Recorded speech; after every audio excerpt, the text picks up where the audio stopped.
Perry joins us first. Dan was the chief editor at the Associated Press for many years, Europe, Africa, and the Middle East. He's on Substack with Ask Questions Later. So let me ask questions now. Welcome, Dan. The ceasefire holding, we were talking about this yesterday too, and I don't know what constitutes holding versus not holding, but where do you think we are right now? I know we had some action there yesterday.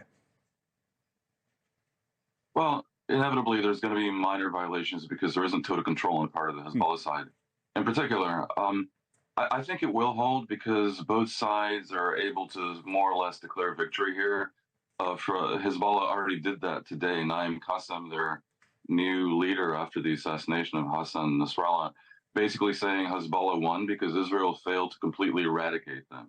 Meanwhile, Israel can claim they won because the fundamental goal of getting this Iran-backed militia off the border and no longer able to invade them through tunnels and further away, so it isn't as easy to rocket them with short-range missiles, that has been achieved.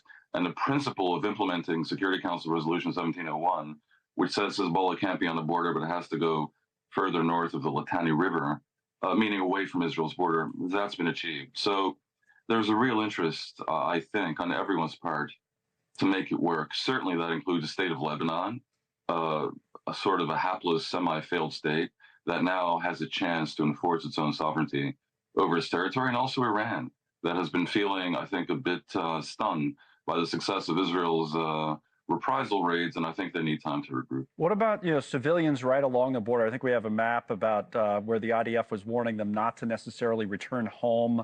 There you see it at the top, Israel warning civilians not to travel south of this line until further notice. So that just is going to take a while? Is that the thinking?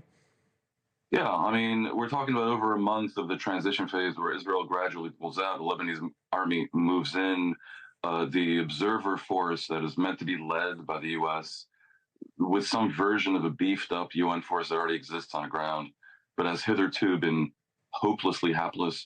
All this has to be set up, and I think the Israelis are telling them to not risk moving in at a time when they are fearing that Hezbollah might still try to play games, and so there's always going to be the danger that they misidentify someone. In short, they're advising everyone to be careful. Yeah, I've been talking to people all week. You'd have a good sense of this, too, about our own politics here in the United States and how the transition affects all of this. New president coming in with Trump back on the 20th of January.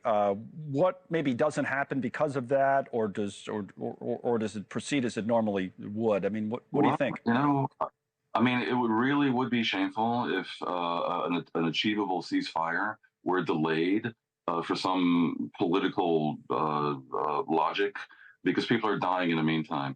And there's a possibility that might happen. But I think what really is happening is that Trump is already making his presence felt. Netanyahu has, I must say, been rather ignoring the wishes of President Biden, even though Israel would have had a difficult time continuing to prosecute its war in Gaza without the support of Biden. But the support has not been without conditions. They have so doubled down on the idea that Trump is going to be pro-Israel that Netanyahu is going to have a difficult time in not listening to Trump. And Trump is already making clear that he wants these wars to end quickly. Right. So Israel may have some version of carte blanche for another few weeks, but basically they have to get their act together. And what it really means is that Netanyahu's insistence hitherto to not even discuss what happens after Hamas and to not enable any version of an alternative to Hamas to emerge, basically because of the far right and his coalition constraining him, that has to go, because there's an idea that Trump may lay down the law. Yeah, it is an interesting dynamic, given that everybody knows all the players and Trump's coming back to office. One more thing before we let you go. I'm going to go live to Gaza in a moment, but we haven't talked about Syria much lately at all. And then the headline comes in, I'll put it up today, that the insurgents breached Syria's second largest city, Aleppo, and the quote is that the first time the city's been attacked by opposition forces since 2016, when they were ousted from Aleppo's eastern neighborhood. So what about that in the mix here again, Syria? Well, it's very interesting because it's probably not a coincidence. Hezbollah, which has been thrashed by Israel, which will have difficulty now rearming itself, which is committed basically to not do so, somehow in the context of this deal, they were a factor in Syria, and they were a big factor in helping Bashar al-Assad stay in power at the behest of Iran. Now, with Hezbollah having been so weakened and could potentially removed from the equation, you see the Syrian opposition being energized. Now, the trouble here is there are two versions of the Syrian opposition. The nice opposition is a bunch of liberals who theoretically want to install democracy in the Middle East. The less nice opposition, and quite possibly the more powerful opposition, is essentially a bunch of Al-Qaeda.